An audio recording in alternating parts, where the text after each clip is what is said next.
Friends, நாங்கள் இன்றைக்கி பார்க்க போகிறது என்னென்னு சொன்னால் மகாத்மா காந்தியுடைய கல்வியை பற்றிய கருத்துகள். கல்வி பற்றி என்ன சொல்லியிருக்கிறார், கல்வியை பற்றி அவரது பார்வை தான் நாங்கள் இந்த வீடியோவில் பார்க்க போகிறோம்.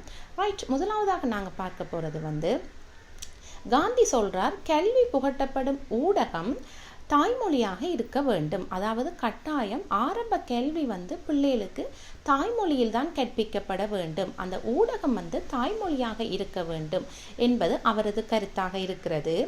அடுத்தது கல்வி தொழில்மைய கல்வியாக இருக்க வேண்டும்.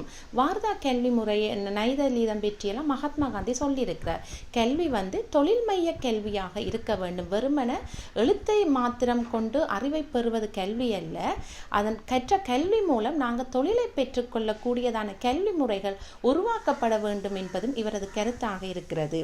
அடுத்தது கல்வியுடன் பொருளாதார முக்கியத்துவம் உடைய ஒரு தொழில் தொடர்புபட வேண்டும்.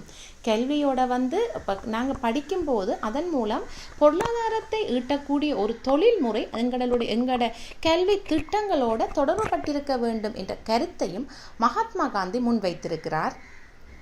கல்வியில் சம சந்தர்ப்பங்கள் வழங்கப்பட வேண்டியது அவசியம். அதாவது எல்லோருக்கும் கல்வி சமம், எல்லா மக்களுக்கும் சமமான கல்வியை வழங்க வேண்டும் என்பதும் இவரது கருத்தாக இருக்கிறது. சமுதாய கல்வி முக்கியமானதோர் ஒன்றாக இவர் குறிப்பிடுகிறார். சமுதாய கல்வி, சமூகத்தோடு பிள்ளைகள் ஒன்றி வாழ்ந்து சமுதாய கல்வியை முக்கியமான ஒன்றாக இவர் குறிப்பிடுகிறார். அதோடு மட்டுமில்லாமல் வளர்ந்தோர் கல்வி, முதியோர் கல்வி எல்லாம் முக்கியமான ஒன்றாக காந்தி அறிமுகப்படுத்தியிருக்கிறார். அதாவது வாழ்நாள் நீடித்த கல்வி, இறக்கும் வரை ஒரு மனிதன் கற்றுக்கொள்ள வேண்டும் என்பதும் இவரது கருத்தாக இருக்கிறது. முதியவர்களும் கல்வியை கற்க வேண்டும் என்ற கருத்தையும் மகாத்மா காந்தி முன்வைத்திருக்கிறார்.